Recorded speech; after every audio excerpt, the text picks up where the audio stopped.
आधीचं सगळं केलं, इथनं रेकॉर्डिंग सुरू होईल बहुधा.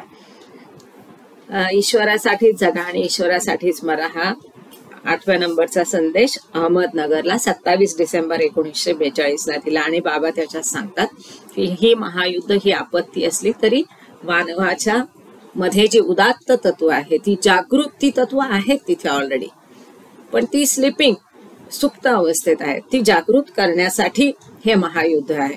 आणि या महायुद्धातून जे काही मानवजातीला धडे शिकवले जातील, त्यातनं जी काही शिकवण त्यांनी शिकायची आहे की कसं हे जीवन नश्वर आहे, कसं निस्वार्थपणे सेवा करावी, किंवा राष्ट्रप्रेम हे सुद्धा महत्वाचं असतं. तर हे सगळे धडे घेण्यास, हे जर शिकण्यास मनुष्य चुकला तर एवढं सगळं जे त्यांनी दुःख सोसलंय, सहन करतोय, ते व्यर्थ ठरेल असं बाबा सांगतात. रस्त्यातला एक साधा मनुष्य देखील एखाद्या निस्वार्थ ध्येयासाठी स्वार्थ त्यागाची कमाल गाठू शकतो. हे महायुद्धात प्रत्येकी सिद्ध झालेले आहे की अगदी एखादा साधा माणूस आहे, पण निस्वार्थ सेवेसाठी सुद्धा आजकाल ते टिकटॉक किंवा काय काय काय येतात, त्याच्यात मध्यंतरी एक आलं होतं की तो माणूस स्वतः भुकेला आहे, अगदी थोडंसंच त्याच्याजवळ अन्न आहे, पण तेव्हाच खायला बसतो आणि बघतो तो दुसरा कोणी समोरून आलाय, तोही भुकेला आहे, तर तो सगळं कसं त्याला देतो.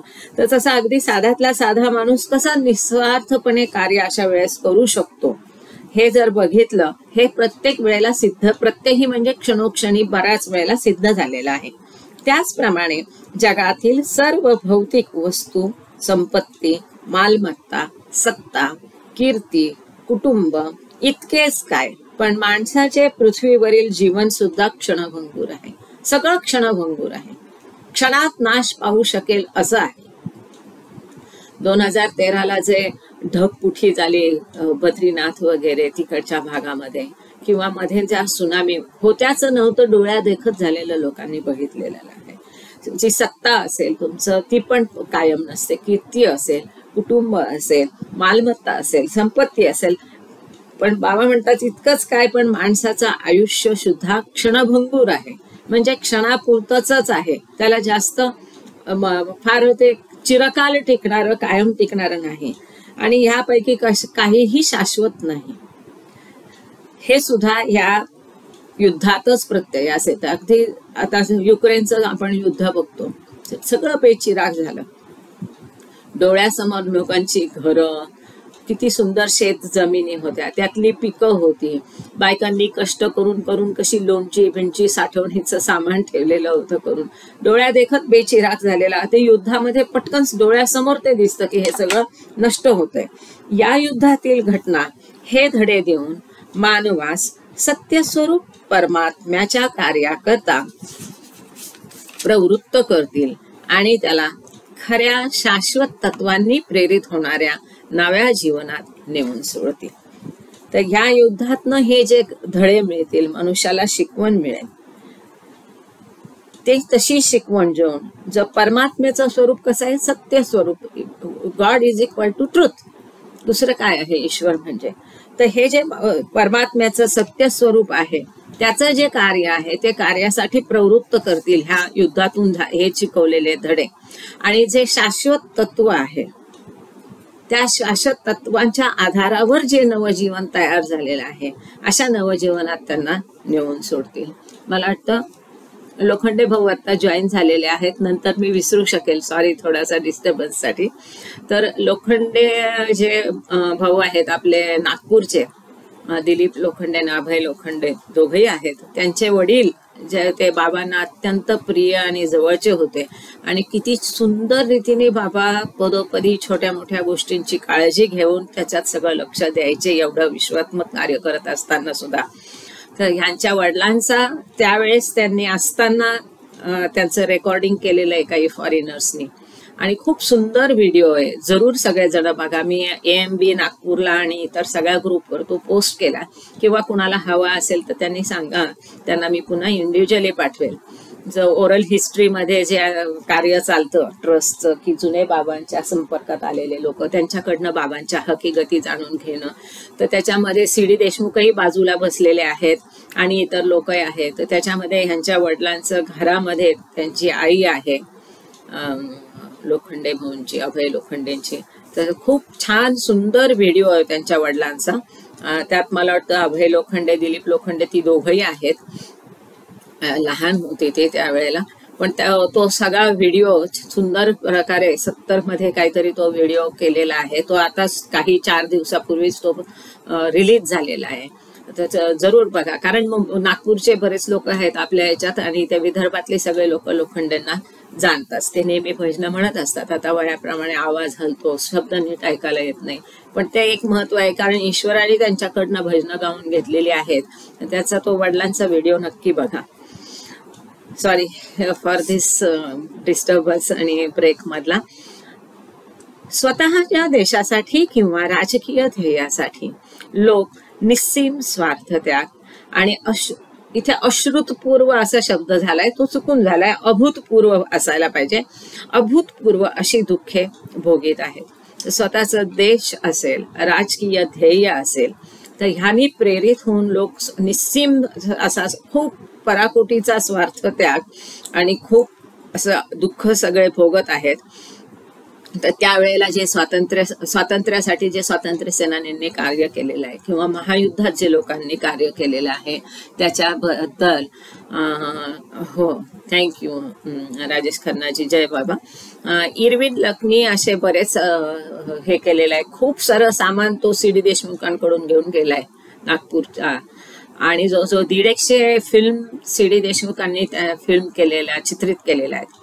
तर मध्ये त्यांना टोकल्यानंतर त्यांनी पुन्हा एक जी फिल्म रिलीज झाली नव्हती ती केली. पुन्हा आता काम थंडावलंय त्यांचं, पण असं त्यांनी बऱ्याच लोकांचे इंटरव्ह्यू घेतलेले आहेत, बऱ्याच गोष्टी त्यांच्याकडे आहेत. ठीक आहे, बाबांचं उत्तम कार्य त्यांनी केलेलं आहे, त्यामुळे आपल्याला हे जुन्या लोकांना ऐकायला मिळतं आणि ते खरंच छान आहे. असेच बरेचसे ऑडिओ संकल्पकडे पण आहे. तर मध्ये त्यांनी सुरू केलं होतं ते एक रिलीज करण्याचे. 2-4 रिलीज झाले, अजून जवळजवळ डझनभर त्याच्याकडे ऑडिओ आहेत, जे आपले द मेमरीज ऑफ झेटॅटिक वाले काय जबलपूरचे प्रोफेसर हाजरा त्यांनी केलेले, ते पण त्यांच्याकडे आहे. तेव्हा ईश्वरासाठी किंवा सत्यासाठी देखील ते तेवढाच त्याग किंवा दुःखे खास सहू शकतील. बाबा सांगतात की महायुद्धात स्वतःच्या देशासाठी, तत्वांसाठी किंवा ध्येयासाठी, राजकीय ध्येयांसाठी जेव्हा लोक इतकं पराकोटीचं दुःख सहन करतात, त्याग करतात, जसं सावरकरांचं आपण ऐकतो किंवा इतर कितीतरी आपण कहाण्या त्याच्यामध्ये ऐकलेल्या आहेत स्वातंत्र्यात, ते इतकं मोठं दुःख ते सहन करू शकतात, त्याग करतात. तर मग ईश्वरासाठी सुद्धा त्यांनी असा त्याग करायला, इतकं दुःख सोसायला काहीच हरकत नाही. सत्यनिष्ठ जीवनासाठीच मनुष्याचा जन्म आहे, हे सर्व धर्मांनी उद्घोषित केलेले आहे. उद्घोषित म्हणजे घोषणा, सगळ्या धर्मांनी घोषणा केली की मनुष्याचा जन्मच सत्य, सत्य म्हणजे ईश्वर, त्याला प्राप्त करण्यासाठीच मनुष्याचा जन्म आहे. म्हणून धर्माच्या नावाखाली कलह माजवणे हा शुद्ध मूर्खपणा आहे. खूप सध्या चाललेलं आहे, आपण बघतोय आजच्या काळातही हे लागू आहे. मी मुद्दाम हे वाक्य जशीच्या तसं परत वाचते. म्हणून धर्माच्या नावाखाली कलह माजवणे हा शुद्ध मूर्खपणा आहे. किती छान सांगून ठेवलंय तेव्हाच बाबांनी की धर्माच्या नावाखाली कुठलाही झगडा करणं बरोबर नाही आहे, हा मूर्खपणाची गोष्ट आहे. सर्वांच्या मध्ये स्फुरणारे चैतन्य एकच आहे. आपण मागेही बघितलं, बऱ्याच याच्यामध्ये सांगितलेलं आहे की सेपरेटनेस जो आहे, पृथकत्व आहे, ही भावना डोक्यातून मनातून काढायला शिकली पाहिजे. आपल्याला सुद्धा असं असतं की मेहर बाबा म्हणजे वेगळा आहेत, आपण म्हणजे वेगळा, असं ही जी आहे ही पृथकत्वाची भावना आहे. पुन्हा आपसातलं तर असतंच वेगळं. पुन्हा तर तो मी, हा विदर्भीय, तो मराठवाड्याचा, हा नगरचा, हा नॉर्थचा, हे काही नाही, सगळे एक आहोत.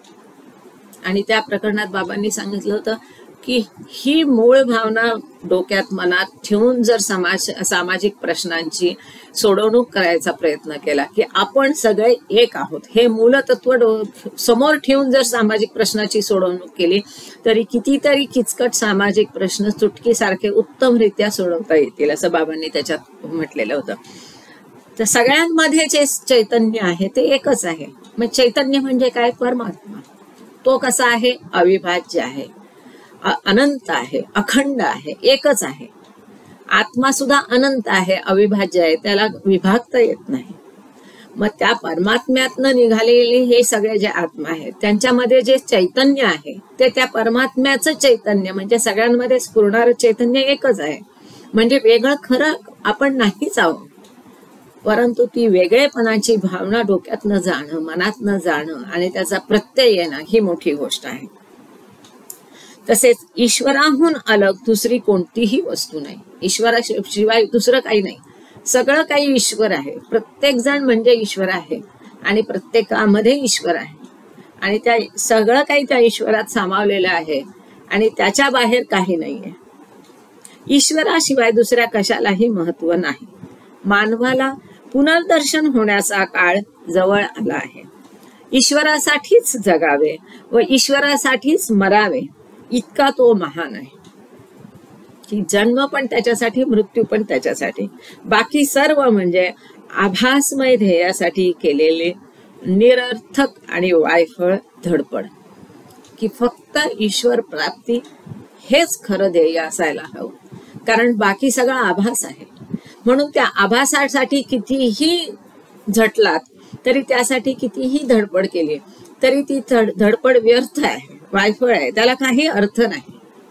जन्म सुद्धा ईश्वरासाठी असावा आणि मरण सुद्धा ईश्वरासाठीच पत्करावं. आता इथे मरण म्हणजे काही प्रत्यक्ष जीव द्यायचा आहे का? नाही. तर बाबांनी अनेक वेळा सांगितलंय मरण म्हणजे इच्छांचं मरण, स्वार्थाचं मरण, अहंकाराचं मरण, संस्कारांचं मरण. हे असं खरं मरण कशासाठी मरायचं? की ते मेल्याशिवाय, ते नष्ट झाल्याशिवाय तो ईश्वराची प्राप्ती होणार नाही. ईश्वराला काही हवंय का? नाही. जे काही हवंय, प्रार्थना कोणासाठी? ईश्वरा आपण प्रार्थना केली किंवा नाही केली, त्यांनी ईश्वराच्या महानतेमध्ये काही फरक पडणार आहे का? नाही पडणार. आपण नामस्मरण केलं किंवा नाही केलं त्यामुळे ईश्वराच्या अस्तित्वात काही अनंततेत फरक पडणार आहे का? नाही. मग नामस्मरण असू दे, प्रार्थना असू दे किंवा ह्या सगळ्याचं मरण जे बाबांनी म्हटलं ईश्वरासाठीच मरा. ईश्वरासाठी म्हणजे त्यातनं ईश्वराला काही मिळणार नाही आहे, काही मिळणार आहे ते आपल्याला मिळणार आहे आणि आपण म्हणजेच ईश्वर आहे.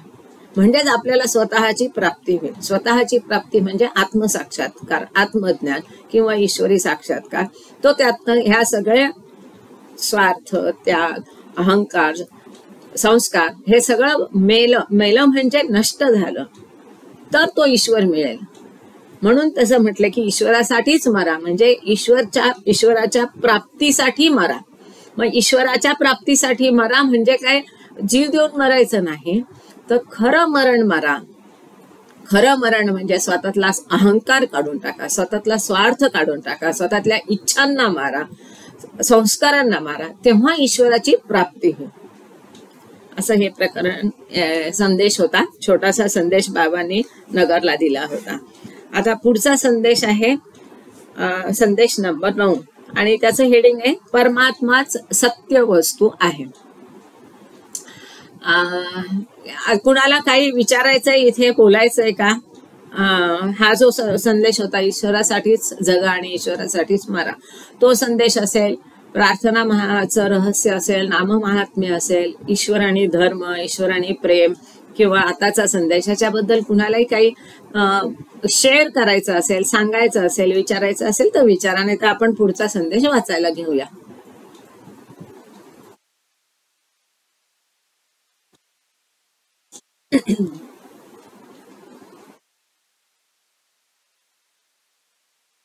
आता पुस्तकं जास्त लोकांजवळ आली म्हणून संख्या कमी झाली का? हरकत नाही, बाबांची इच्छा जशी असेल. आज बरेच कमी लोक आहे, नाही 23 लोक आहेत, काय हरकत नाही. पुढचा संदेश आहे परमात्माच सत्य वस्तू आहे. वस्तू म्हटलेला आहे इथे परमात्म्याला, कारण इतर काहीच सत्य नाही. आणि हा संदेश बाबांनी रामकृष्ण आश्रम जो आहे नागपूरचा, अत्यंत सुंदर आहे, तिथे बाबा जाऊन आले म्हणून आम्ही जाऊन आलो होतो एक दिवस त्या आश्रमला. आणि वी आर जस्ट इमॅजिनिंग की कुठल्या ह्याच्यात बाबा कसे कसे फिरले असतील, कुठे गेले असतील. तर रामकृष्ण आश्रम जो आहे नागपूरचा, तिथे बाबांनी 12 नोव्हेंबर 1944 हा संदेश दिलेला आहे. रामकृष्ण आश्रमला एरेज काका खूप नेहमी जायचे आणि त्या लोकांशी ते बाबांकडे येण्याआधी खूप क्लोज होते आणि मला वाटतं त्यांच्या आग्रहाखातर बाबा रामकृष्ण आश्रमला गेले होते, किंवा ही नंतरची पण घटना असेल.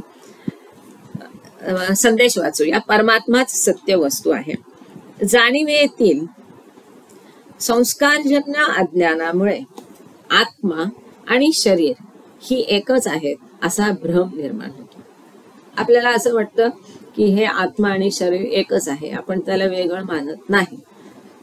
वास्तविक एकटा आत्मा काही करू शकत नाही, एकटं शरीर काही करू शकत नाही. हा पण एक संदेश एका ह्याच्यामध्ये प्रकरणामध्ये बाबांनी सुंदर दिला होता की त्या आत्म्याला त्या शरीराच्याच मदतीने किंवा शरीर त्या आत्म्याच्याच मदतीने जे काही घडवतं ते घडवतं, जे काही करतं ते करून आणतो. परंतु ते आत्मा आणि शरीर आहे असा आपला भ्रम निर्माण होतो. आणि हा भ्रम किंवा ही चुकीची धारणा कशामुळे होते? अज्ञानामुळे. ते अज्ञान कुठून येतं? संस्कारांमुळे.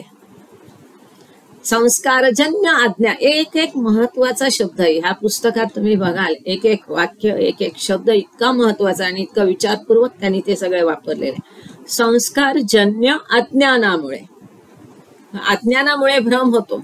मग ते अज्ञान कुठून येतो? संस्कारजन्य म्हणजे जे संस्कारातून ज्या अज्ञानाने जन्म घेतलाय, संस्कारामुळे जे अज्ञान उद्भवलंय,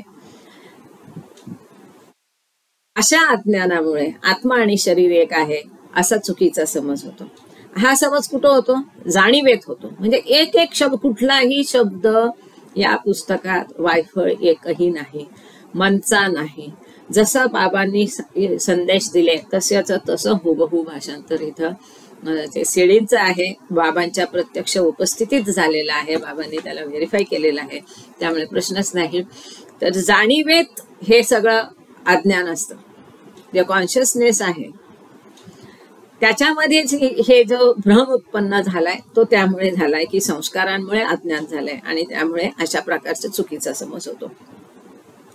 अशा प्रकारे शरीराच्या अभिमानात गुरफटलेल्या आत्म्याचे ज्ञान हे अर्थातच इंद्रियाद्वारा अनुभवास येणाऱ्या संवेदना व त्यावरून निघणारे निष्कर्ष एवढ्या त्रिज्येतच आकुंचित राहते.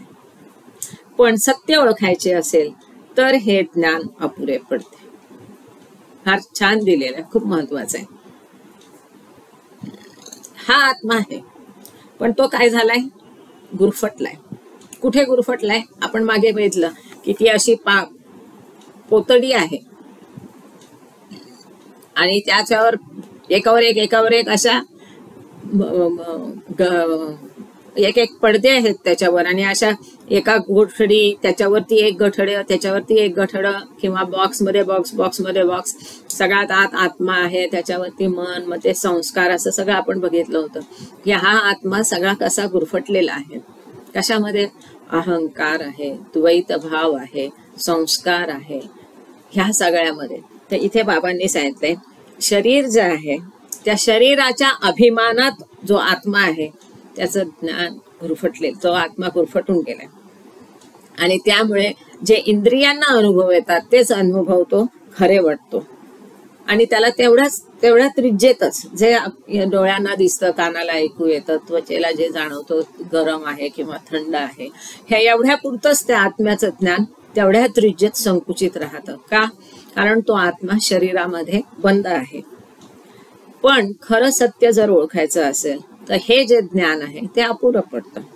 इतकेच नव्हे तर बहुधा दिशाभूलही करते.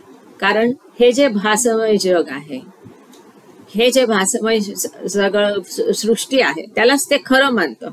ह्या शरीरालाच तर आपलं खरं शरीर, खरं रूप किंवा हे शरीर म्हणजेच आत्मा असं मानतं. म्हणून हे जे ज्ञान आहे ते बाबा म्हणतात की ते ज्ञान केवळ अपुरंच आहे असं नाही, पुरेसच आहे असं नाही, तर असं ज्ञान दिशाभूल करतं. म्हणजे जे खरं ज्ञान आहे सत्यापासून तुम्हाला दूर घेऊन जातं.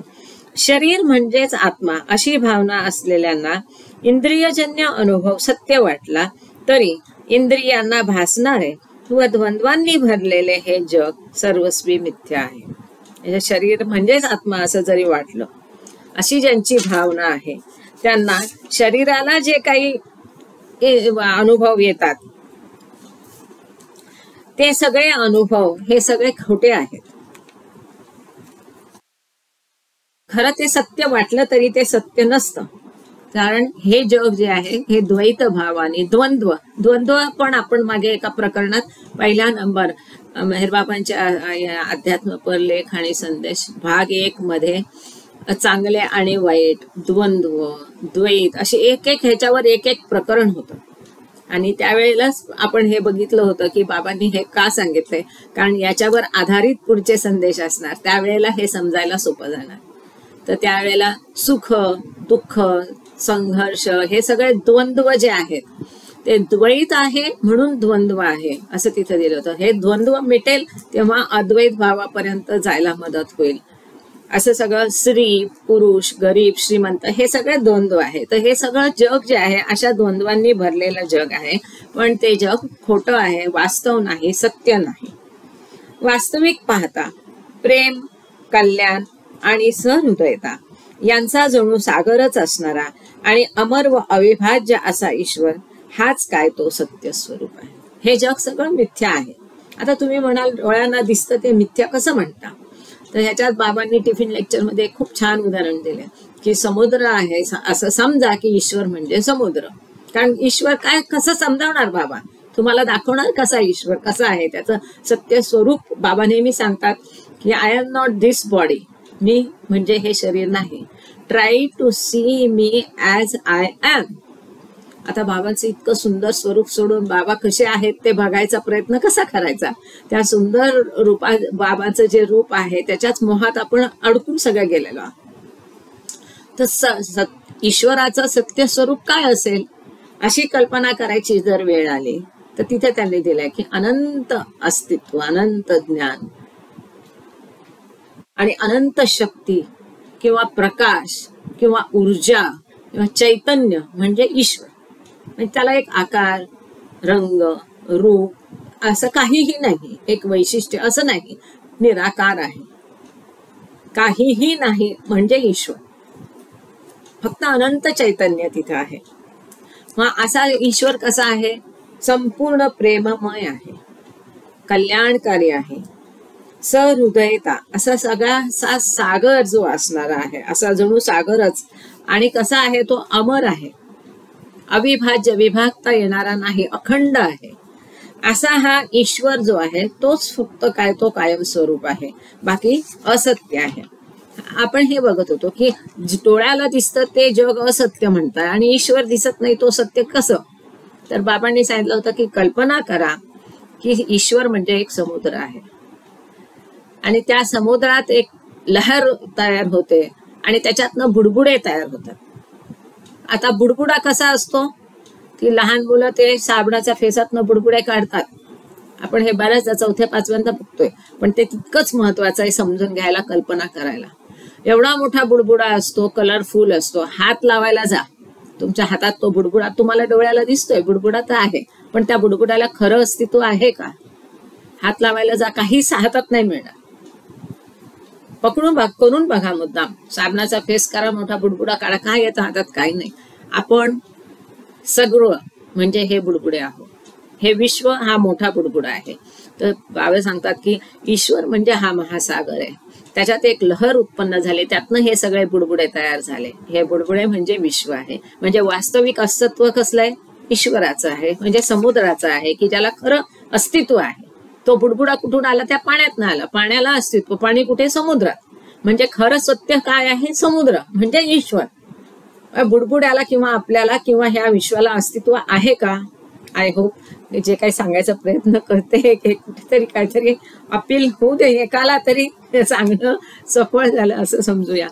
पुढे बघू. या ईश्वराचे स्वरूप ओळखण्याची व ईश्वराशी एकरूप होण्याची पहिली अट म्हणजे अहमपणा व मी यांचा पूर्ण नाश होऊन शरीराचा अभिमान पूर्णपणे नाहीसा झाला पाहिजे. असा जो सत्य स्वरूप ईश्वर आहे, जो प्रेमाचा महासागर आहे, जो सहृदयता आहे, त्या ईश्वराला ओळखायचं असेल, त्याला बघायचं असेल, समजून घ्यायचं असेल की ईश्वर कसा आहे आणि त्याच्याशी एकरूप व्हायचं असेल. कारण का की ते आपलं ते मूळ स्वरूप आहे, त्या मूळ स्वरूपाला जायला पाहिजे ना. आपण पाहुणे म्हणून गेलो तर किती दिवस राहणार कुठे?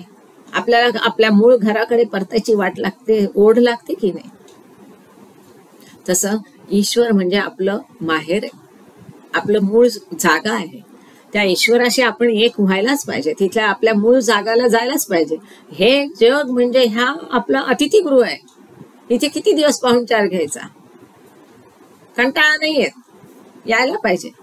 आणि कधी एकदा परत घराकडे जातो म्हणजे काय की मूळ स्वरूपाला मिळतो अशी तळमळ लागली पाहिजे. आणि अशी तळमळ लागली की तो मदत करतो.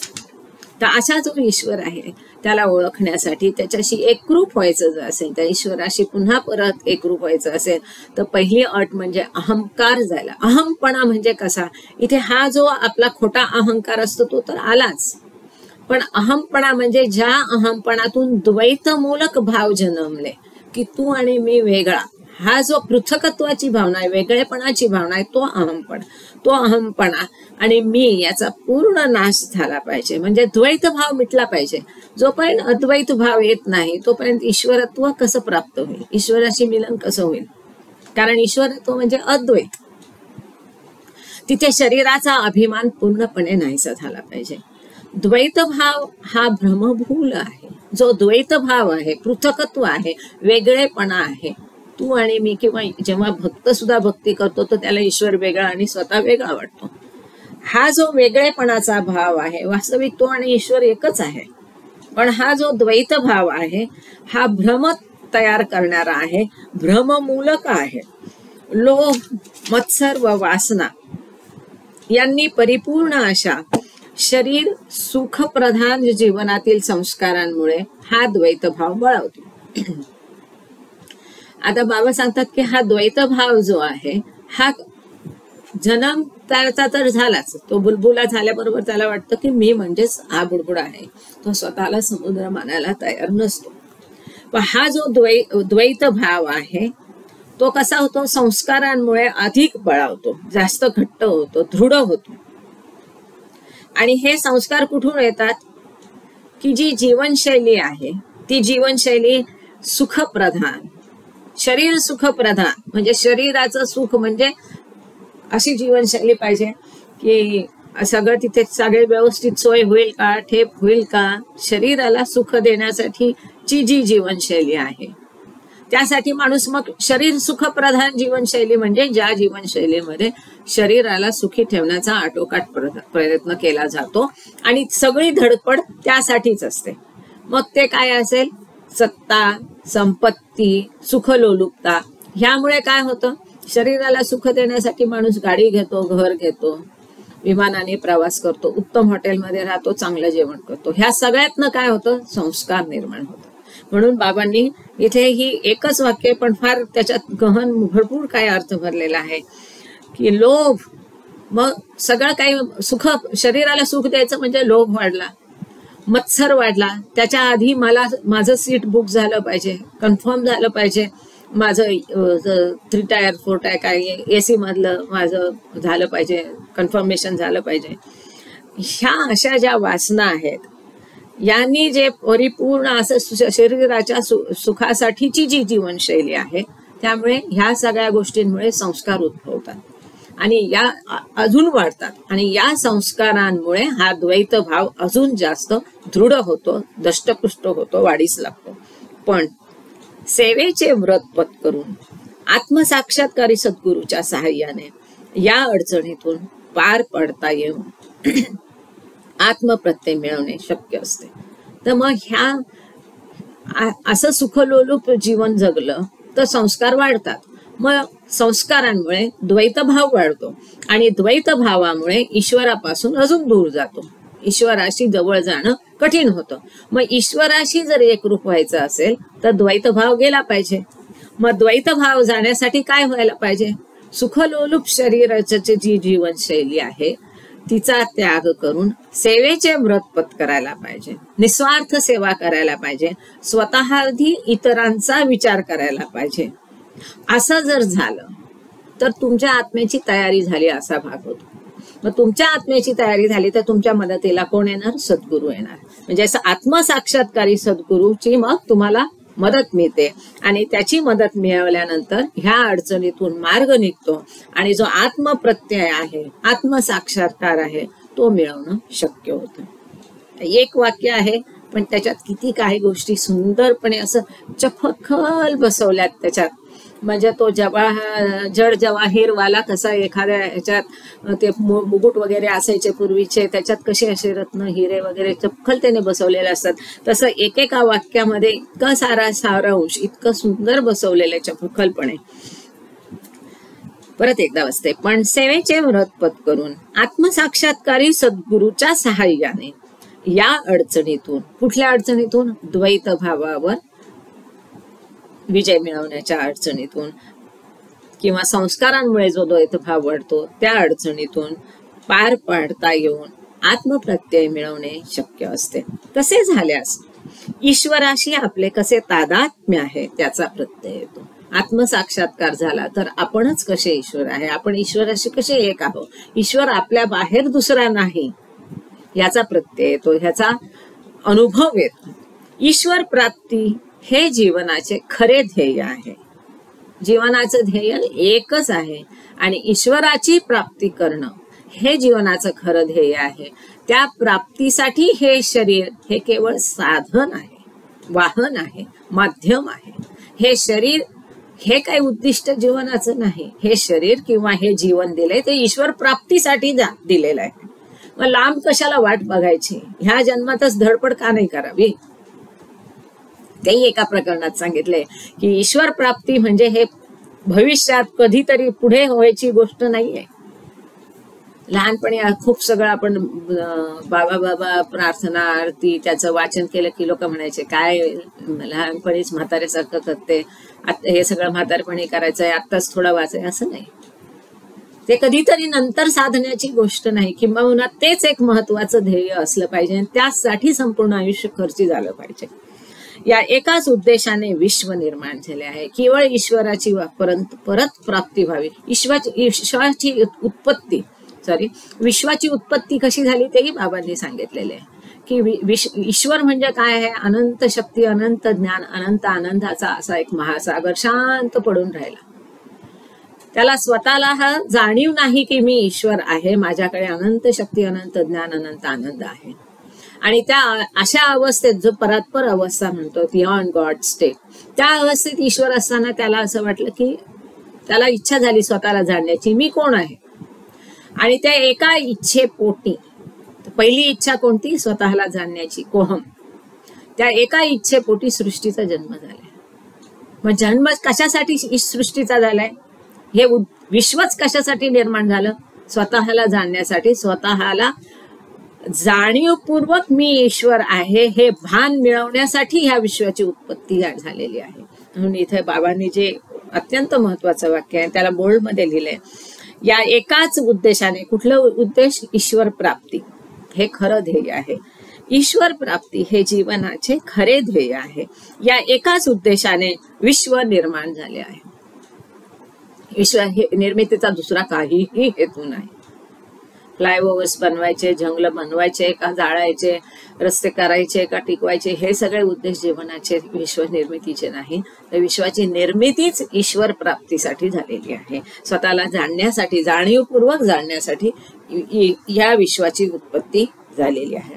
ईश्वर प्राप्ती हे विशिष्ट व्यक्तींचे त्यांच्या पुरतेच एक स्वार्थपर कार्य आहे असा एक गैरसमज रूढ आहे की फक्त त्या पुजाऱ्यालाच ईश्वर प्राप्ती झाली पाहिजे, अध्यात्म मार्गावर जे चालतात त्यांनाच ईश्वर प्राप्ती झाली पाहिजे. हल्ली लोक विचारतात, अरे तो बाबा प्रेमी आहे का?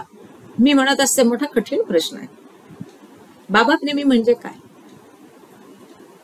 एखादा माणूस बाबांना जाणतही नसेल, एखादा माणूस मंदिरात जातही नसेल, एखादा माणूस सेंटरला जातही नसेल, पण बाबांनी सांगितलंय, अपेक्षित केलेलं आयुष्य, असं आयुष्य जर तो जगत असेल तर तुम्ही त्याला काय म्हणाल? आणि बाबांनी हे सांगितलं की पूजा अर्चा केली म्हणजेच तो ईश्वर भक्त आहे असा अर्थ नाही. ती करून तो जर ढोंगीपणा करत असेल, त्याच्या आयुष्य वेगळ्या पद्धतीने जगत असेल, त्याच्या आयुष्यात जो प्रामाणिकपणे तसा चालतो तो खरा भक्त आहे, त्याची खरी आध्यात्मिक प्रगती होते. त्यामुळे इथे बाबांनी सांगितलं की ईश्वर प्राप्ती हे विशिष्ट व्यक्तीचे, पुन्हा एकाच तो मक्तेदारी नाहीये ईश्वर किंवा ईश्वराची प्राप्ती, किंवा त्याच ते फक्त स्वार्थपर कार्य आहे असा त्याचा अर्थ नाही, हा गैरसमज आहे. परंतु ईश्वर स्वरूपात स्वार्थीपणा अगर इतर कोणत्याही प्रकारच्या मर्यादेचे बंधन राहू शकत नाही. का? कारण ईश्वर अमर्याद आहे. जो अमर्याद आहे त्याला कसलं बंधन राहील नाही. मग तिथलं ईश्वरत्व त्याचं संपुष्टात येईल. ईश्वर मध्येच अमर्यादित्व, तिथे बंधन नाहीये. मग कशाही बंधनात ईश्वराला बांधता येईल नाही. तिथे कुठल्याही मर्यादेचं बंधन राहू शकत नाही. कुठलेही रूढी, कुठलेही रीती रिवाजांनी ईश्वराला बांधून ठेवता येत नाही, कारण तो अमर्याद आहे, अमर आहे. द्वैतभाव पूर्ण अशा आकुंचित जीवनाचा शेवट म्हणजेच ईश्वर स्वरूपाची प्राप्ती. जे द्वैतभावावर आधारलेलं जीवन आहे, द्वैत म्हणजे वेगळेपणा, पृथकत्व, तू वेगळा मी वेगळा हा भाव, हा द्वैत भाव जाईल आणि अद्वैत भाव येईल. अद्वैत भाव आल्याबरोबर ईश्वराची प्राप्ती होईल, ईश्वर मिळेल, त्याच्याशी एकरूपता होईल. यामुळे प्रत्येक व्यक्ती विश्वात्म्याशी तादात्म्य पावते. कशामुळे? जेव्हा हा आकुंचित जीवन करणारा द्वैत भाव संपुष्टात येतो आणि अद्वैत भाव येतो, तेव्हा ईश्वराची प्राप्ती होते आणि ती व्यक्ती संपूर्ण विश्वात्म्याशी, तो जो विश्वात्मा आहे, ईश्वर आहे, त्याच्याशी एकरूप होते आणि त्याला सत्य वस्तूची ओळख पटून प्रेम, शांतता आणि सुसंवादिता यांनी व्यक्ती जीवन परिपूर्ण होते. ज्याला ईश्वर दिसलाय, जो ईश्वराशी एकरूप झालाय, अशाच जीवन म्हणजे प्रेम, शांतता, सुसंवादिता आणि अशा प्रकारे त्याचं व्यक्तिगत जीवन परिपूर्ण होतं. असा व्यक्ती म्हणजे कोण? सद्गुरू. ईश्वर प्राप्त सद्गुरू हा संबंध मानव जातीला उपकारक होतो. असा जो पुरुष आहे, जीवात्मा आहे, ज्याला ईश्वर प्राप्ती झालेली आहे, ज्याला ईश्वरी साक्षात्कार झालाय, ज्याला ईश्वराशी जो एकरूप जाऊन पुन्हा त्यांनी स्वतःचं भान टिकवलं, तो म्हणजे सद्गुरू. आणि असा सद्गुरू संपूर्ण विश्वासाठी उपकारक ठरतो, कारण इतर जे बंधनात अडकलेले जीव आहे त्यांची तो मदत करतो अशा ईश्वर प्राप्तीसाठी, जी त्यांनी स्वतः प्राप्त केलेली आहे. इथं संदेश नंबर 9 संपला. कुणाला काही विचारायचं असेल तर जरूर विचारा. हे बघा, बऱ्याच जणांना काहीतरी शंका असतात किंवा काहीतरी विचारायचं असतं, पण संकोच असतो. अरे, इतरांना समजलं, मलाच समजलं नाही तर लोक काय म्हणतील, किंवा इतरांना डिस्टर्ब होईल का, किंवा कोणाला काही वाटेल का, किंवा कोणी दुखावेल का, हे विचारू का नको, असं खूप असतं. तसं वाटून नका घेऊ. जसं बाबांकडे मंडळी मोकळ्या मनाने विचारायची, हे बाबांचंच आहे, बाबाच हे चालवतात लेक्चर. इथल्या प्रत्येक जण इथे येतो तर बाबांच्या प्रेरणेनेच येतो. आपण कोणी मनाने येत नाही, तेच आपल्याला आणतात, तेच तुम्हाला प्रेरणा जातात की मी इथं आहे, या आपण भेटूया, तेच इथं आपल्याला भेटतात. तेव्हा प्लीज कोणाला काही विचारायचं असेल तर बिलकुल संकोच करू नका, जरूर विचारा. पुढचा संदेश आहे, जरी मी सुरू केलं आणि विचारायचं वाटलं तर तुम्ही पटकन हात वर करून, हातवरची पण गरज नाही, पण म्हणजे लक्षात आणून द्या की मला विचारायचंय काहीतरी, कोणाला विचारायचं असेल तर. पुढचा संदेश 10 आहे.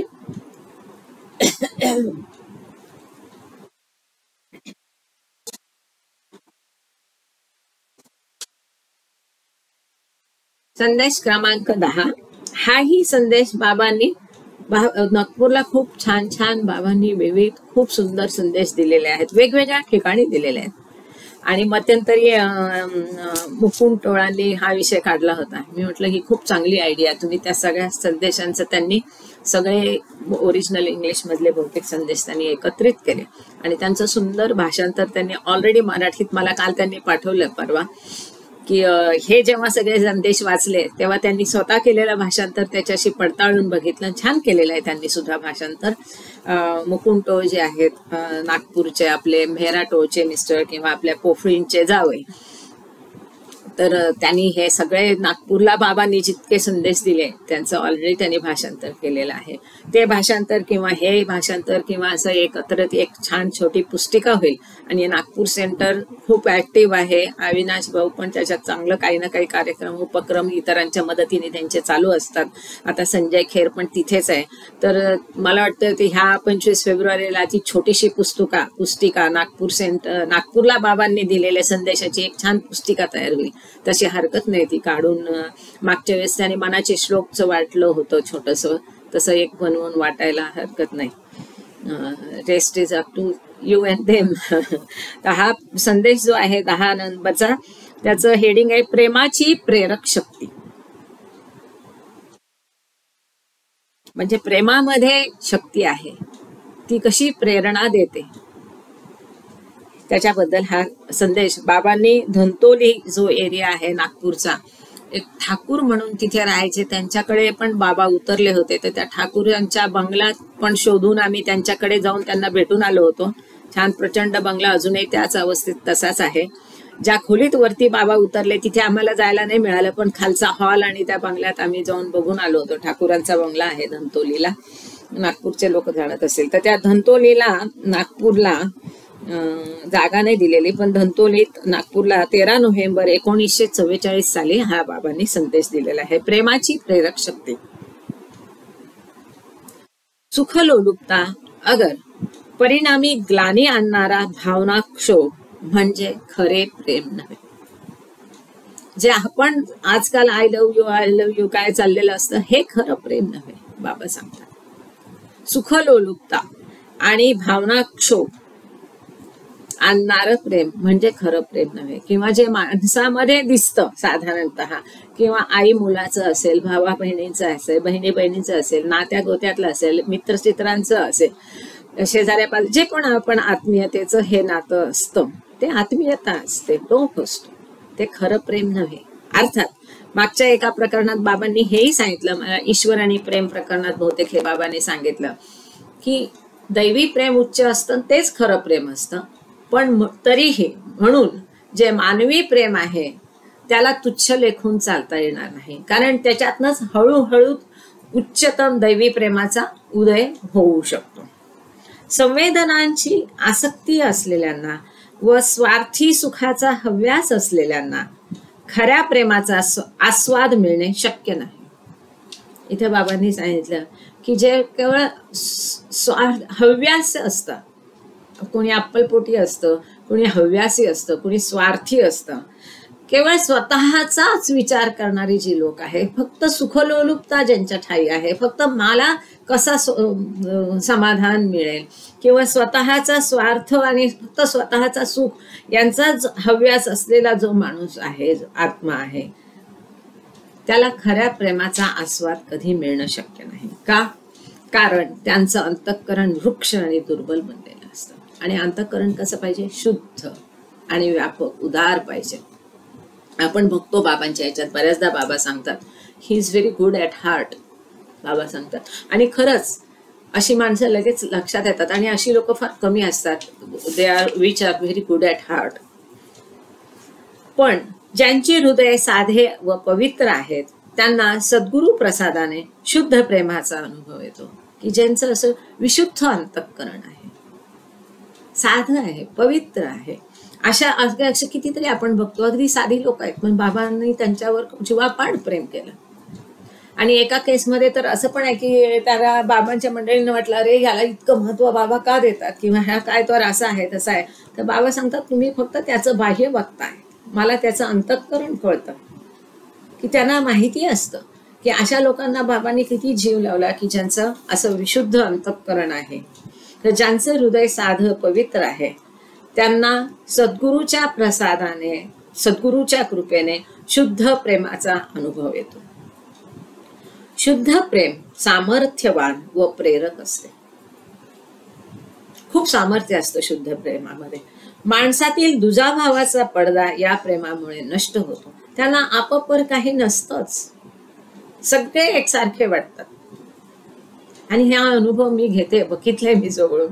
सध्या आमच्या मातोश्री, सध्या नाही पहिल्यापासूनच त्या तशा आहेत, की माझी आई म्हणून नाही सांगत, पण मी जवळून तिला बघितलं. तिला आपापर नाही, तिला कोणी परख वाटतच नाही, तिला सगळे आपले वाटतात. सगळ्यांबद्दल ती तितक्याच प्रेमाने भेटते.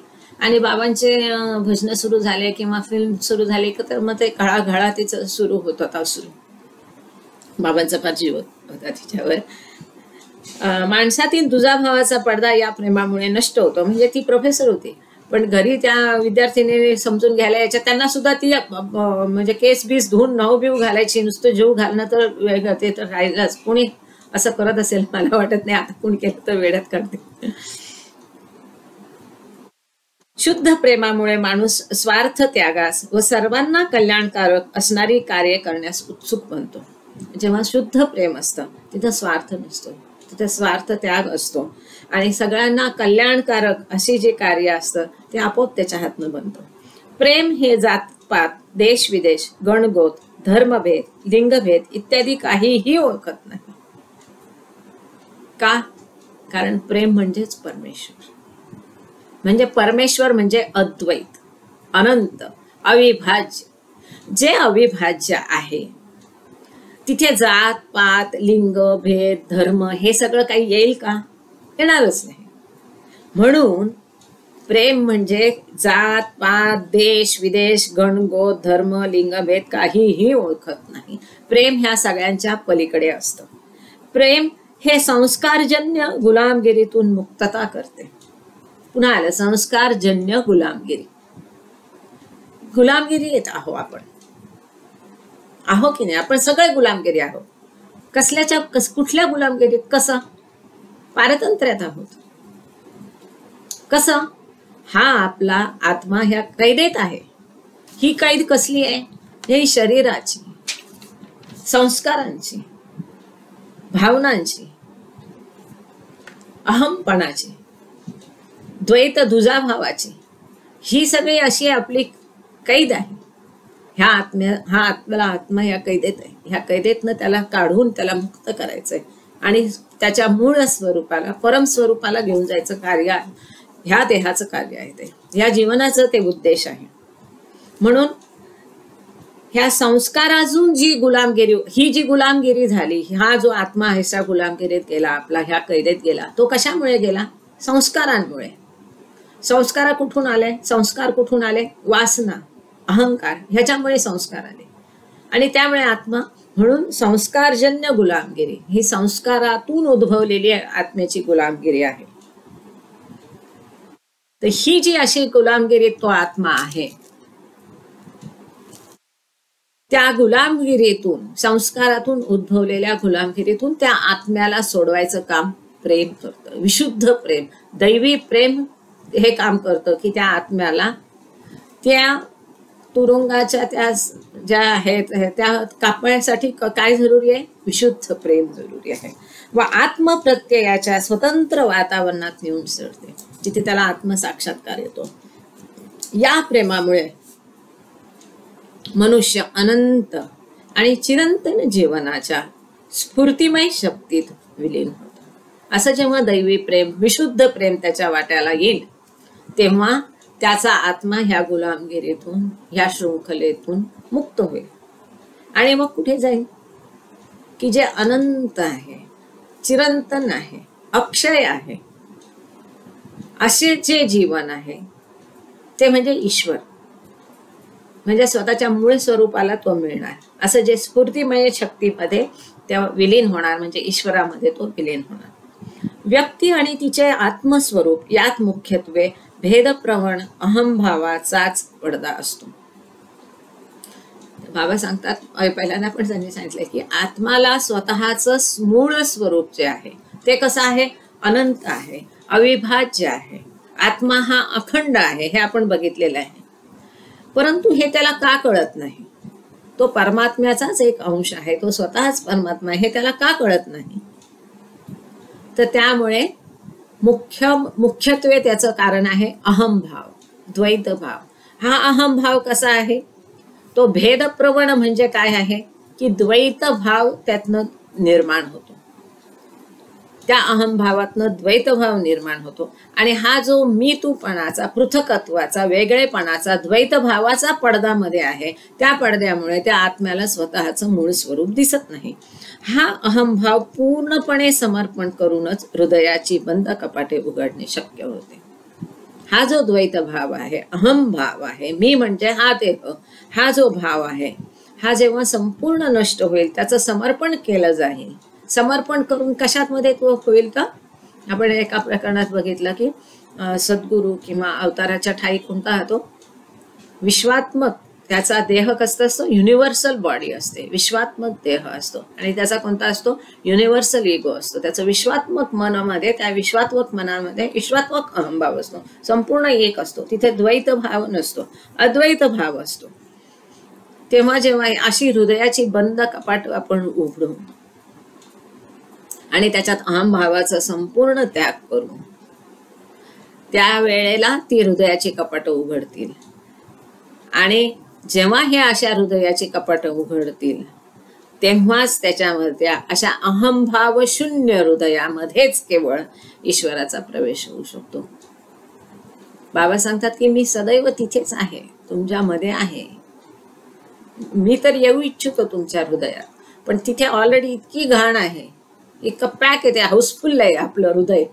त्याच्यात अनंत गोष्टी आहेत की तिथे त्या ईश्वराला आत यायला काही जागाच नाहीये. ते हृदयाची कवाडं उघडी करायची म्हणजे काय करायचं? जागा करायची. जागा करायची म्हणजे त्या हृदयात इतर ज्या गोष्टी आहेत, वासना, लोभ, अहंकार इत्यादी इत्यादी, ते सगळं काढून जर टाकलं तर अशा सुंदर हृदयामध्ये ईश्वर येईल. तेव्हा त्या हृदयामध्ये ईश्वराचा प्रवेश होईल. आत्मज्ञानी व सत्यस्वरूप विभूतीद्वाराच ईश्वर स्वरूपाचा प्रत्यय येऊ शकतो. ज्यांना आत्मसाक्षात्कार झालाय आणि ज्यांना सत्य स्वरूपाचं दर्शन झालंय, अशा विभूतींद्वाराच ईश्वर स्वरूपाचा म्हणजे 6th प्लेन मध्ये ईश्वर स्वरूपाचा प्रत्यय येऊ शकतो. ईश्वराशी मिलन नाही म्हटलं, ईश्वर स्वरूपाचा प्रत्यय म्हणजे 6th स्टेज. असा पुरुष हृदयात शुद्ध प्रेम उत्पन्न करतो की ज्याने ईश्वराशी एकरूप झालाय किंवा ज्याला ईश्वर दर्शन झालंय, तो हृदयामध्ये शुद्ध प्रेम उत्पन्न करतो. हृदयावर चढलेली बुरशी त्याच्या कृपेने जळून भस्म होते. आपल्या हृदयात कसली बुरशी झालेली? कशाची बुरशी आहे? अनंत वासनांची, विकारांची, संस्कारांची, अहंभावाची, द्वैत भावाची. ही सगळी हृदयाची बुरशी जळून भस्म झाली पाहिजे. अशा पूर्ण पुरुषास जे धैर्यशाली आणि भाग्यशाली लोक शरण जातात त्याच्यावर त्याची कृपा होते. असा जो सद्गुरू आहे की ज्याला स्वतःला ईश्वर साक्षात्कार झाले, त्याची कृपा प्राप्त करण्यासाठी तुम्ही स्वतः धैर्यशील का म्हटलं इथे? हे येड्या गबाळ्याचं काम नाही. ऐकायला सोपं आहे, पण सर्वस्वाचा त्याग करायचा. अगदी हे देह कशासाठी आहे हे समजून घेऊन, हे जीवन कशासाठी आहे हे समजून घेऊन, केवळ त्याच कारणासाठी त्याला म्हणतात सत्कारणी लावलं. असं सत्कारणी लावणं सोपं काम नाहीये. आणि त्या मार्गावर बरेचदा भीती वाटते, अरे कधी मस्त अवस्थेत तर नाही ना जाणार. मग सांगावं लागतं, बाबा मस्त नको. असं त्या कारणासाठी जीवन जगणं, त्या पद्धतीचं जीवन जगणं की जे आतापर्यंत आपण बघत आले. निस्वार्थ सेवा पाहिजे. हे सगळे अहंकार हे सगळं नष्ट करून प्रेममय जीवन जगायला पाहिजे. त्यासाठी हे जीवन कारणी लावणं हे वेड्या गवळ्याचं सामान्य काम सहज नाहीये. तिथं धैर्य पाहिजे, डेअरिंग पाहिजे. आता नाही, पुढच्या जन्मात नाही, आताच. म्हणून ते मधुसूदनच्या अहो आलापदे, कोटी जन्मात एक लावा डावावरी. ह्या जीवन हे एक जुगार आहे. काही कोटी जन्म आहेत, एक तरी जीवन डावावर लावा. त्यांनी सांगितलं. मधुसूदनचं जे भजन आहे खूप सुंदर आहे. अहो आला पहा देवा आला पहा, जे त्याने पंढरपूरला बाबा गेले होते आणि गाडगे महाराजांच्या आग्रहाखातर बाबा पंढरपूरला गेले होते. आणि पंढरपूरला जेव्हा बाबांनी दर्शन दिलं त्यावेळेला ते उत्स्फूर्तपणे सुचलेलं भजन आहे मधुसूदनला. आणि त्याच्यात त्यांनी हे लिहिलंय, कोटी जन्मात एक लावा डावावरी. आपण हे जो रूढ रस्ता आहे, जन्म, शिक्षण, नोकरी, लग्न, धंदा, व्यापार, घर दार, गाडी घोडी, हा सगळी सुखलोलुपता सोडायलाच तयार नसतो माणूस. हे सोडून त्या मार्गावर चालायचं की ज्याच्यासाठी हा देह आहे. पण म्हणून तुम्ही ही सामाजिक तुमची जी आहे ती कर्तव्य करायची नाही असं नाही. बाबांनी सांगितलं की तीही कर्तव्य सगळं तुम्हाला साधली पाहिजे. पण ते करत असताना keep at the back of your mind that this all is Baba's, this belongs to Baba. हा संसार आहे तर तो हा बाबांचा आहे, मी त्यांच्यासाठी करते. ह्याला सांभाळायचं, तो बाबाचा माणूस आहे म्हणून माझं कर्तव्य आहे, म्हणून त्याला मी जेऊ खाऊ घालते. किंवा हे जे करत असताना ज्या निस्वार्थ भावनेने आपल्याला जे काही कोणासाठी करता येईल, जी निस्वार्थ सेवा आहे, हृदय पवित्र ठेवणं, त्या हृदयावर हे सगळ्या अहंकाराची, स्वार्थाची, लालतेची, लोभाची, रागाची, द्वेषाची ही बुरशी चढू न देणं हे आपलं कार्य आहे. मग हे कार्य कसं आहे? धैर्याचंच कार्य आहे की नाही? एक एक शब्द इतका चफखल बसवला, एक एक त्या दागिन्यामध्ये हिरा मोती जडावा तसंच एक एक जडवलेलं आहे. की असे जे पुरुष आहेत, जे धैर्यशाली आहेत आणि भाग्यशाली लोक आहेत. का? कारण त्यांनी त्यांच्या आत्म्याची तशी प्रगती केलेली आहे, तशी अवस्था आहे की सद्गुरू स्वतः त्यांना वाट दाखवेल. असे लोक जे सद्गुरूला शरण जातात त्यांच्यावर सद्गुरूची कृपा होते. कारण बाबांनी सांगितलं की तुम्ही जे आहे ज्ञानमार्ग, कर्ममार्ग, भक्ती मार्ग कुठलाही अवलंबला तरी मॅक्झिमम स्वतःहून तो आत्मा एका विशिष्ट 6व्या स्टेप पर्यंतच फक्त जास्तीत जास्त जाऊ शकतो. त्याच्या पुढे त्याला जायचं असेल तर त्याला सद्गुरूच्या सहाय्याची गरज असते.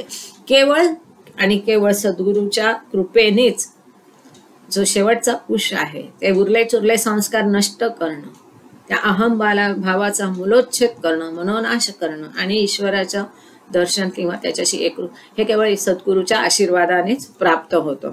त्याच्या आशीर्वादाशिवाय एक कॉल होता, कनेक्शन गेलेलं नाही ना? जय बाबा, ऐकू येते ना? तर असे जे भाग्यशाली लोक आहे, आवाज येतोय? थँक्यू, जय बाबा. असे जे धैर्यशाली आणि भाग्यशाली लोक आहेत त्याच्यावर सद्गुरूची कृपा होते. जे लायक असतात, की बाबांनी मागे पण सांगितलं की तुमच्या आत्म्याची ज्यांची तयारी झालेली आहे, मग ही जी तयारी आहे पुण्यकर्म करणं, हे सगळं जे आहे सांगितलंय बाबांनी त्याप्रमाणे वागणं, ते लायक लोक.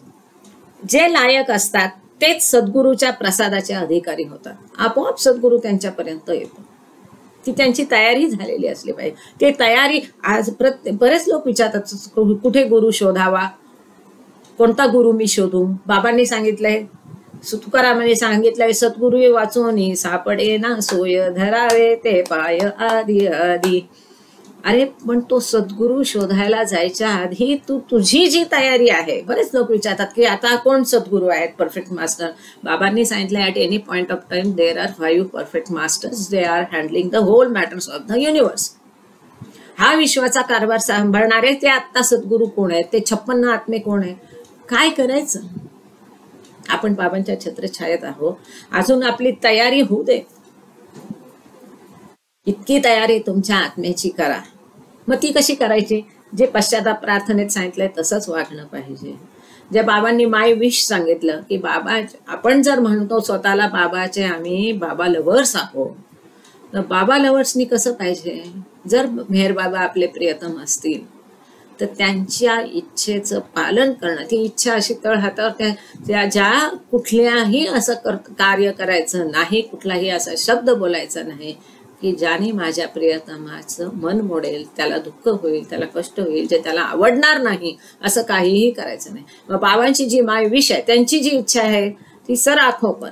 मग बाबांची इच्छा काय आहे की ज्याच्यावर तुम्ही प्रेम करू शकत नाही त्याच्यावरही प्रेम करा, म्हणजे त्याच्याशी प्रेमाने वागा. आज किती जणांना शक्य आहे? आपण प्रयत्न त्या दिशेने केला पाहिजे. हे जे काही बाबांनी सांगितलंय, my wish, how to love God, आणि हे पश्चाताप प्रार्थना, खोटं बोलायचं नाही, निंदा नाही ना, ही किंवा पुण्यकर्म करायचं, निस्वार्थ सेवा करायची, हे करत राहणं म्हणजे आत्म्याची तयारी आहे. ही अशी तयारी झाली तर तुम्हाला सद्गुरू आपोआपच मिळेल. कुठे शोधायला, त्याला परखायला, तेवढी आत्म्याची तयारी झाली की तुम्हालाच कळेल की हा चांगला परफेक्ट मास्टर आहे की नाही आहे. आणि ते कळायची गरज नाही, तो परफेक्ट मास्टर स्वतः तुम्हाला शोधत येईल. आणि असं आपण कितीतरी अनुभव आपल्या बाबा प्रेमींच्या इतरांचे बघितलेले आहे. आपण मागेच बघितलं की स्वामी विवेकानंद, केवढं त्यांचं हे, पण ते शेवटच्या अवस्थेत, शेवटच्या जन्मात सुद्धा त्यांची अवस्था अशी होती की रामकृष्ण परमहंस ते त्यांचे सद्गुरू त्यांना स्वामी विवेकानंदांना खेचून आणावं लागलं, अक्षरशः ढकलून ओढत आणलं त्यांनी त्यांच्या आईबापांच्या घरनं. हा, तिथे आमच्या तुमच्याचे काय भेद, पण म्हणून प्रयत्न सोडायचे नाही. तर आपल्या आत्माची तयारी केली पाहिजे.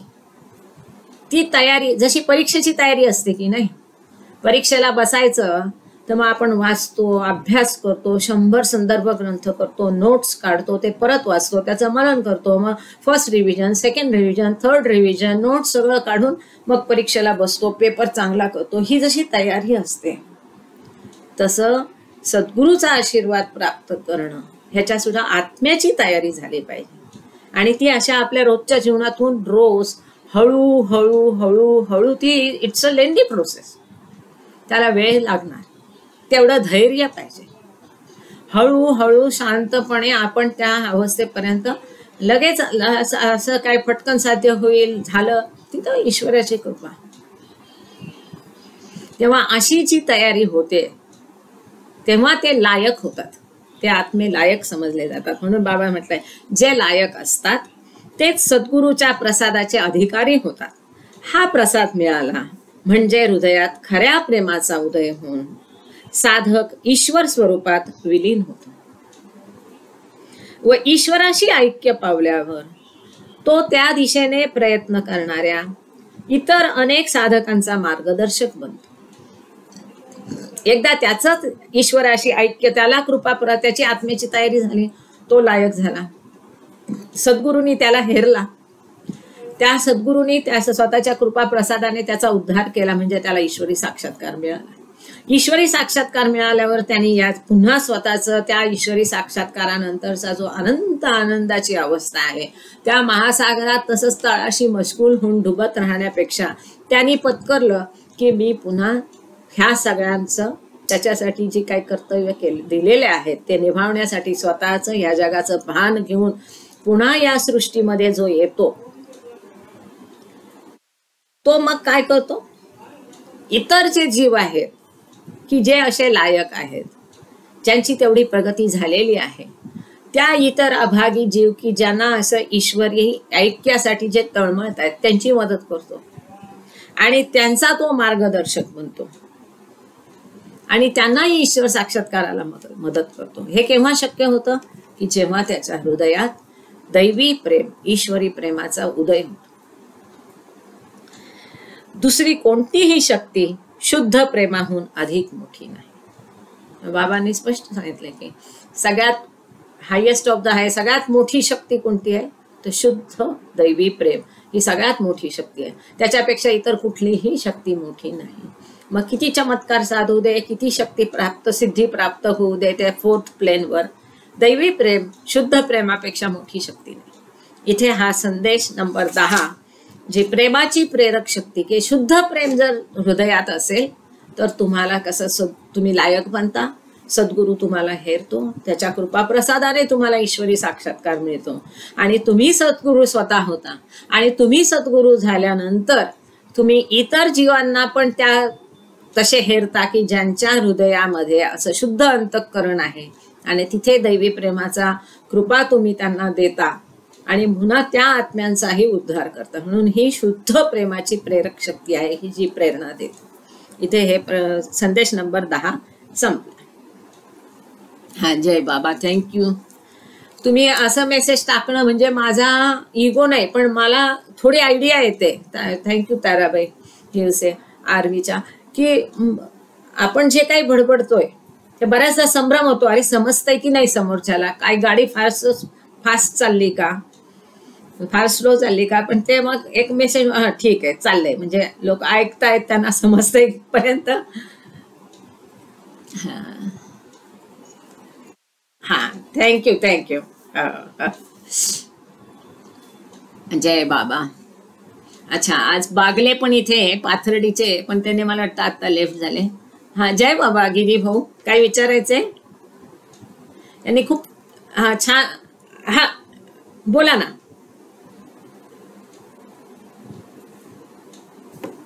हा, हो.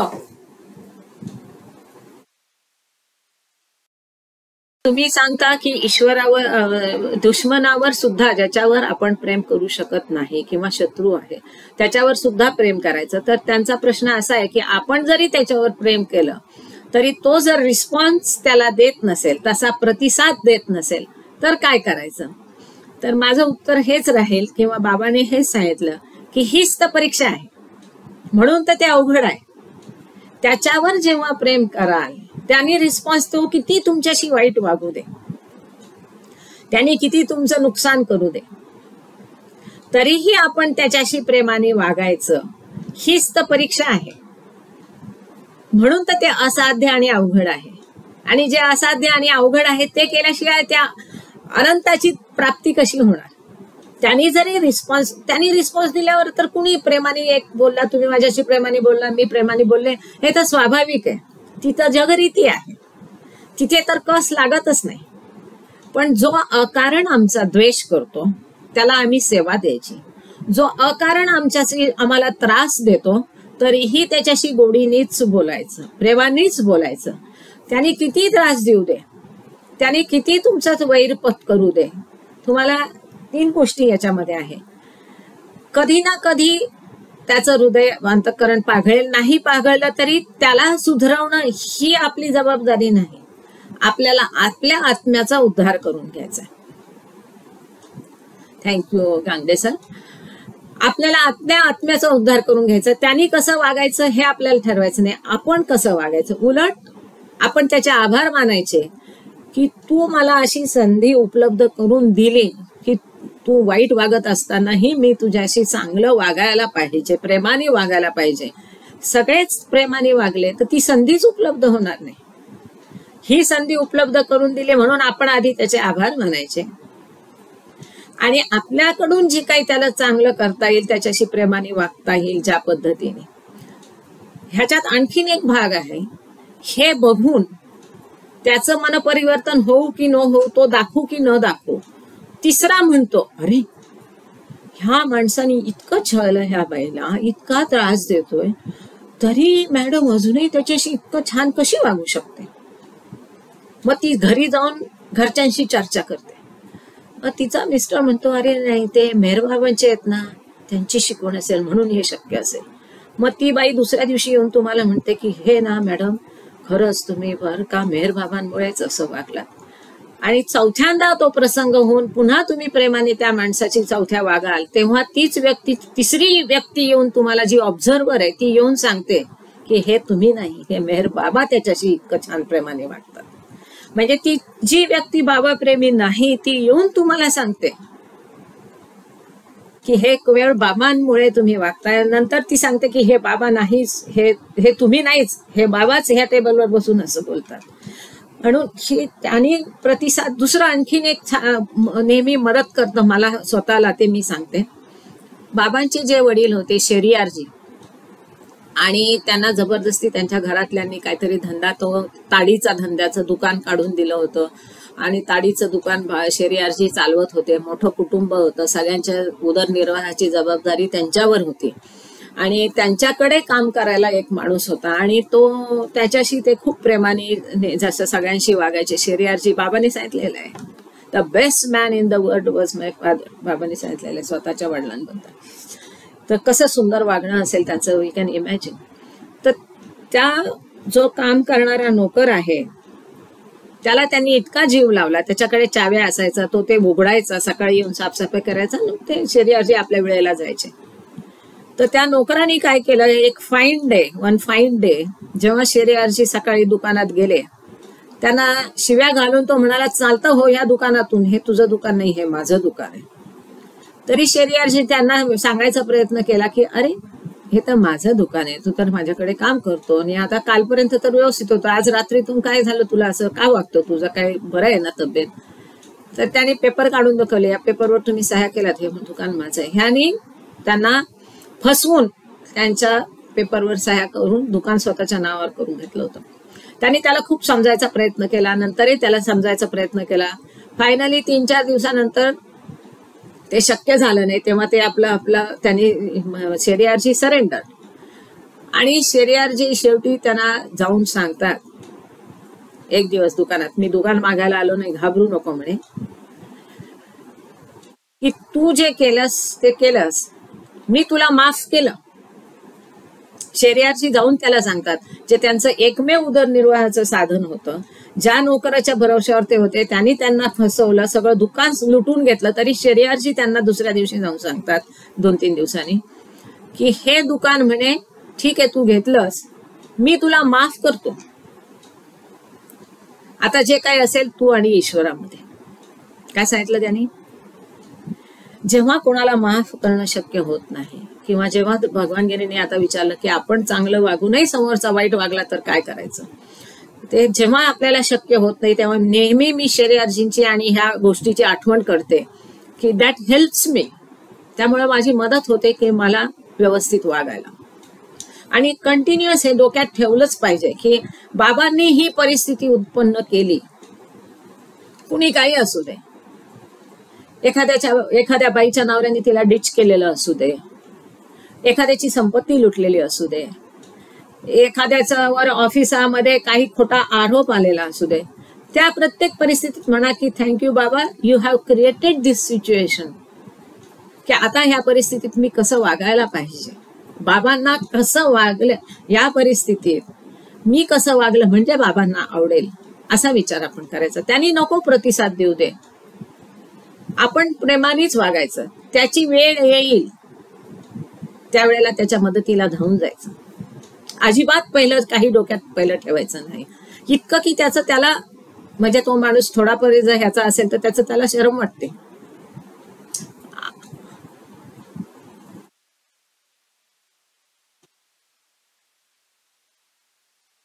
जय बाबा. हा तुमचा हा हा बरं, आधी त्याच्या आधी तुमच्या प्रश्नाचं समाधान झालं का? हो, नाही बरोबर आहे सगळ्या.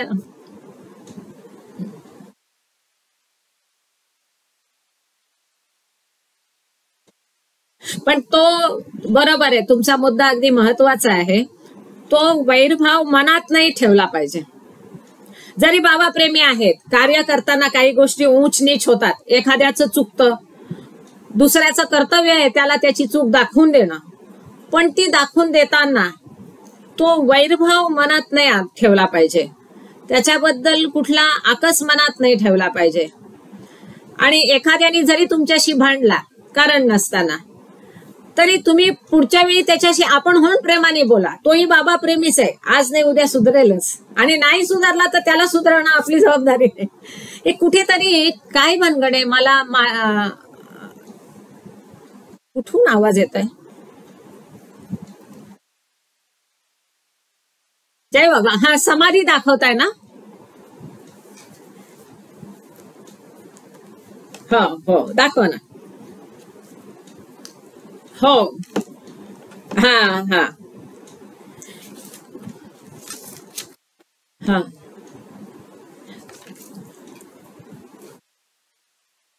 हा सगळेजण बघताय ना? हे पा हे जय बाबा, कुठून तरी आवाज येतो. हे भगवानगिरी भाऊ दाखवतायत बघा, सुंदर समाधी त्यांनी बनवली आहे हाताने. आवाज माझाच आवाज रेकॉर्डिंगचा कुठून येतोय? हा खूप सुंदर झालंय. झालं, फायनल झाली वाटतं समाधी. हा हो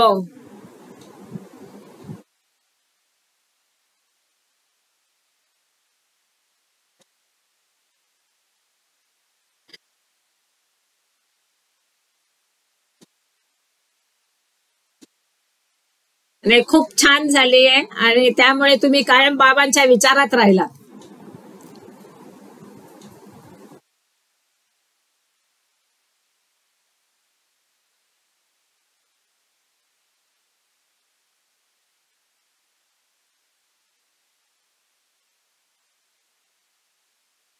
हो हो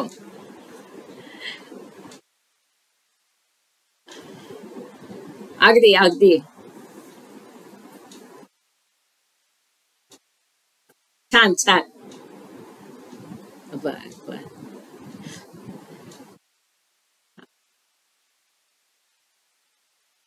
हो.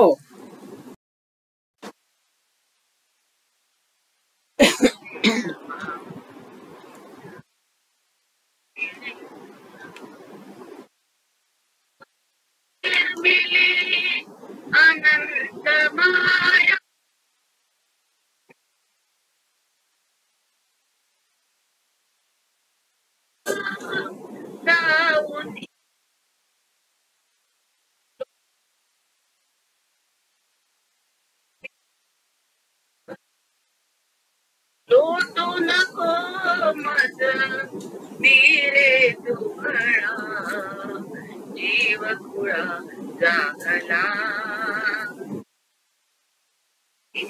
मागणे तुझा मेहर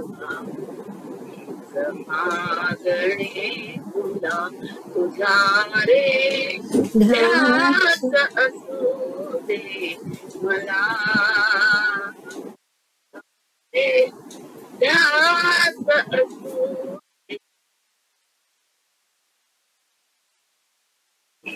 मागणे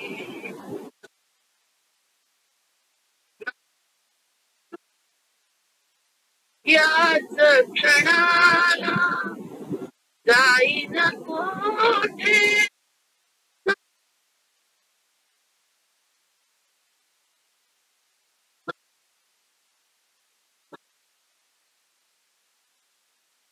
दृष्टी संकुचित भावा कुचित कसे ओळखू तुला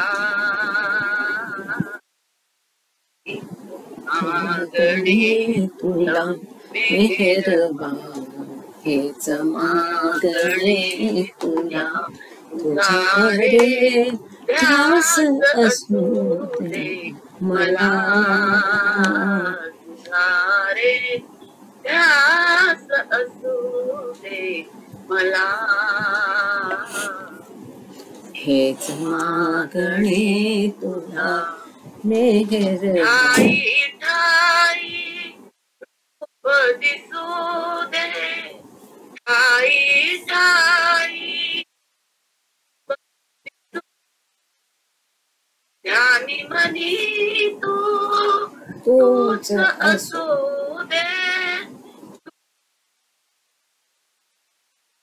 वाहत गेले का कोठे वाहत गेले जरी का कोठे तुझा दे मला हेच मागणे तुला मेहरबा हेच मागणे तुला तुझा रे ध्यास असू दे मला. तुझा रे ध्यास असू दे मला मागणे मेहर मागणे तुला मेहर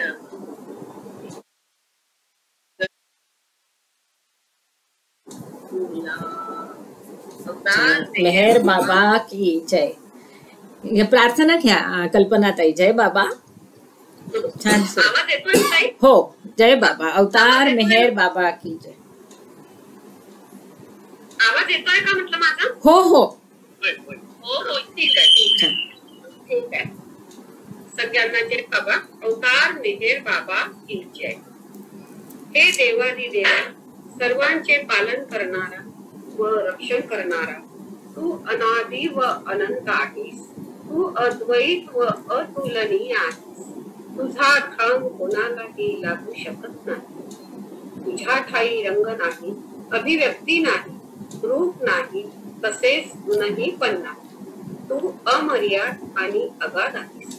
तर्क व कल्पना या पलीकडे आहेस. तू सनातन व अविनाशी आहेस. तो अविभाज्य आहेस. दिव्य दृष्टीशिवाय तुला कोणीही पाहू शकणार नाही. तू सतत आहेस, तू सतत राहशीलच. तू सर्व ठिकाणी आहेस, सर्वात आहेस आणि सर्व ठिकाणांच्या तसेच सर्वांच्या पलीकडेही आहेस. तू आकाश मंडळात आहेस व पाताळात आहेस. तू व्यक्त आणि अव्यक्तही आहेस आणि सर्व भूमिकावर तसेच सर्व भूमिकांच्या पलीकडेही आहेस. तू तीनही भुवनात आहेस आणि त्रिभुवना पलीकडे आहेस. तू अगोचर असून स्वतंत्र आहेस. तू विश्वकर्ता व देव देवेश्वर आहेस. तू सर्व मनांचा व हृदयांचा ज्ञाता आहेस. तू सर्व शक्तिमान व सर्व व्यापी आहेस. तू अनंत ज्ञान, अपरिमित शक्ती व असीम आनंद आहेस. तू ज्ञान सिंधू आहेस, सर्वज्ञ व अनंत ज्ञानी आहेस. भूत, वर्तमान व भविष्य यांचा तू ज्ञाता असून स्वयंमेव ज्ञानच आहेस. तू दयेचा सागर असून सदैव कल्याणकारी आहेस. अनंत गुणांनी नटलेला तू आत्म्यांचा आत्मा आहेस. सत्य, ज्ञान व आनंद यांची त्रयी तू आहेस. तू सत्याचा उगम असून प्रेमाचा महासागर आहेस. तू आदि पुरुष असून श्रेष्ठाहून श्रेष्ठ आहेस. तू प्रभू व परमेश्वर आहेस. तू परमदेव असून परात्पर परमात्मा आहेस. तू परब्रह्म आहेस. तू अल्लाह, इलाही, यजदान, अहुर मस्त व प्रियतम परमेश्वर आहेस. तुझे नाव इज्जत अर्थात एकमेव पूजनीय आहे. हे दयासागर प्रभुराज, आमच्या हातून घडलेल्या सर्व पापांबद्दल आम्हाला पश्चाताप होतो. असत्य, अन्याय व अमंगल अशा प्रत्येक विचाराबद्दल, बोलू नये अशा बोलल्या गेलेल्या प्रत्येक शब्दाबद्दल व करू नये अशा केलेल्या प्रत्येक कृतीबद्दल आम्हाला पश्चाताप होतो. स्वार्थाने प्रेरित अशा प्रत्येक कृत्याबद्दल, शब्दाबद्दल व विचाराबद्दल तसेच द्वेषमूलक असे प्रत्येक कृत्य, शब्द व विचार यांच्याही बद्दल आम्हाला पश्चाताप होत आहे. विशेषतः प्रत्येक कामुक विचाराबद्दल व प्रत्येक कामुक कृत्याबद्दल तसेच खोटेपणाबद्दल, सर्व प्रकारच्या ढोंगाबद्दल आणि देऊनही पूर्ण न करू शकलेल्या प्रत्येक वचनाबद्दल, लोकांच्या अनुपस्थितीत त्यांची निंदा करण्याबद्दल व त्यांचे दोष दाखविण्याबद्दल आम्हाला पश्चाताप होत आहे. आणि विशेष करून दुसऱ्यांची हानी करणाऱ्या प्रत्येक कृत्याबद्दल, दुसऱ्यांना दुःख देणाऱ्या प्रत्येक शब्दाबद्दल आणि कृतीबद्दल आणि दुसऱ्यांना दुःख व्हावे अशा प्रत्येक इच्छेबद्दल सुद्धा आम्हाला पश्चाताप होत आहे. हे प्रभुराज, आमच्यावर अपार दया करून आम्ही केलेल्या त्या सर्व पापांबद्दल आम्हाला क्षमा कर. तसेच तुझ्या इच्छेप्रमाणे विचार करण्याच्या, बोलण्याच्या व वागण्याच्या बाबतीत आमच्या हातून सततच्या चुका झाल्या त्यांच्याबद्दलही आम्हाला क्षमा कर.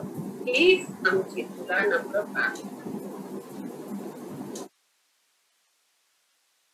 हे प्रियतम परमेश्वरा, तुझ्यावर अधिकाधिक प्रेम करण्यासाठी आम्हा सर्वांना तू सहाय्य कर. अधिक, आणखी अधिक व त्याहूनही आणखी अधिक प्रेम करण्याकरिता एकी तुझ्याशी एकरूप होण्यास आम्ही पात्र व्हावे व तुझ्यावरील आमचे प्रेम वृद्धिंगत व्हावे यासाठी आम्हास तू मदत कर. आणि बाबांचा दामन अगदी अखेरच्या क्षणापर्यंत हाती घट्ट राहावा यासाठी आम्हास तू सहाय्य कर. अवतार मेहेर बाबा की जय. जय. 18 पुराण शास्त्रे जाही वेद गीत गणेशा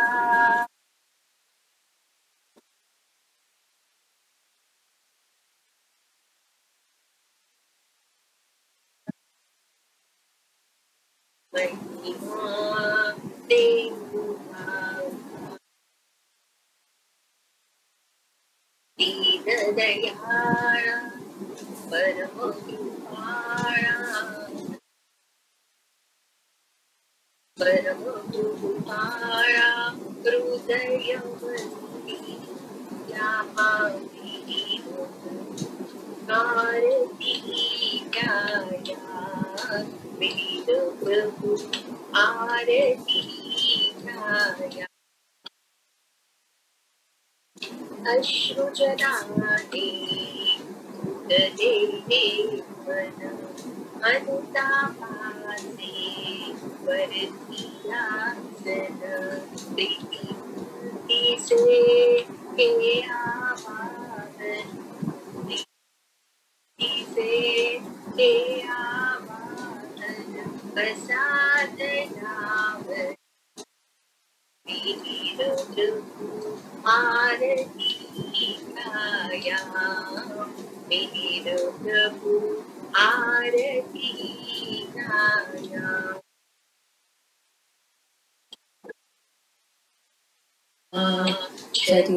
शरीरामधला धूप दीप जळला अवघे जीवन नैवेद्याला अवघे जीवन नैवेद्याला अर्पण ही काया मेघेर प्रभु आरती ध्याया आरती ध्याया कायम उठला हेतू मागितल्या ऋण सर्व दिले तू एक मागतो तरी परंतु तरी परंतु तुझी कृपा छाया वीर प्रभु आरती ध्याया वीर प्रभु आरती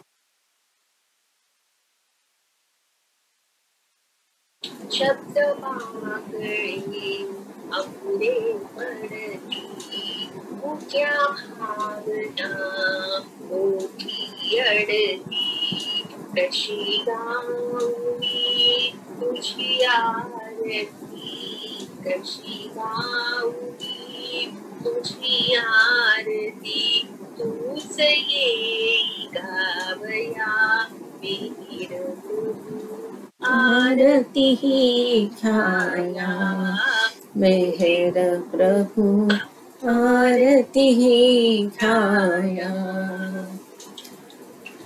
दीन दयाळा परम कृपाळा दीन दयाळा परम कृपाळा हृदय मंदिरिया मेहर प्रभु आरती गाया मेहर प्रभु आरती गाया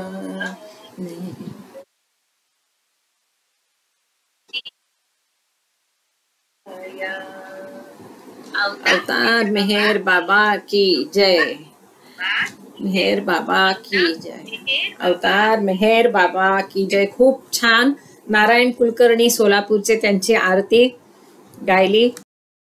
ओ सॉरी